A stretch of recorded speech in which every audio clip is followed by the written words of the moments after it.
urging residents to roll up their sleeves. KITV4's Aaron Coogan joins us live now from the blood bank on Yonge Street. Aaron, local blood donations being sent directly to support patients in Florida. Yeah, hey, good morning to you, Leah. Well, last week we talked about the 7 volunteers with the Red Cross who set off to Florida to provide that on-the-ground storm assistance. But that's not possible for everyone, but there is a way you can contribute to those storm relief efforts. It's why I'm at the blood bank this morning with Fred McFadden. Thank you so much for joining me. You know, Hawaii has a really unique opportunity right now being part of the BERC program. Can you just talk a little bit about that program and what you guys are doing here to help over there? Yes, well, as you know, there's always a need for blood locally, and that's where we start prioritizing. But Blood Emergency Readiness Corps, or BERC, has been activated due to the Hurricane Ian in Florida, and we are here already supporting the efforts of the blood bank there and the community there in Florida. We've sent more than 100 blood products already, ranging in all blood types. Now we are on BERC call, and the activation started, as you know, last Friday, but we are on call this week in a regular 3-week rotation.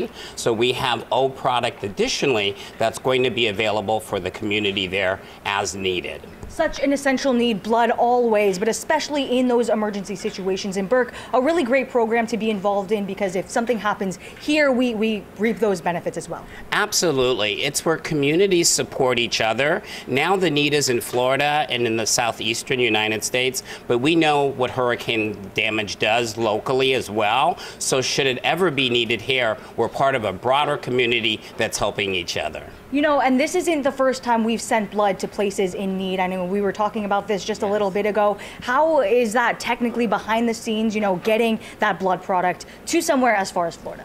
Well, it's a unique situation. Blood banks really always work in conjunction with each other, because we never know when the need might be there for one community or the other. The call comes in, blood products are packaged up, and they're on the next airline on their way to help communities in need. So I know you're taking all types of blood, but of course that universal donor is the most important, you know, to be able to help the most people. Let's talk a little bit about that. Absolutely. O-type is the universal blood donor. So we need all donors, but particularly the O donors. In a need when there is not able to type people to know what their blood type is, that universal donor makes the immediate difference. And you can all do that all right here at the Blood Bank of Hawaii on Yonge Street. Absolutely. And of course, you know, this week you guys are on call, but when do you guys ship out that product to Florida? So some products has already left.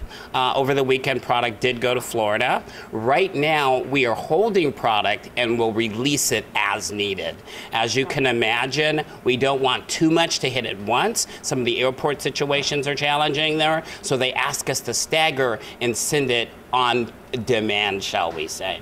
Fred, so we've got to be ready. Fred, thank you so much for joining me this morning. Of course, we're going to be hanging out at the Blood Bank of Hawaii throughout the morning with more information on BERC and the blood need here in Hawaii. For now, reporting live, Aaron Coogan, KITV.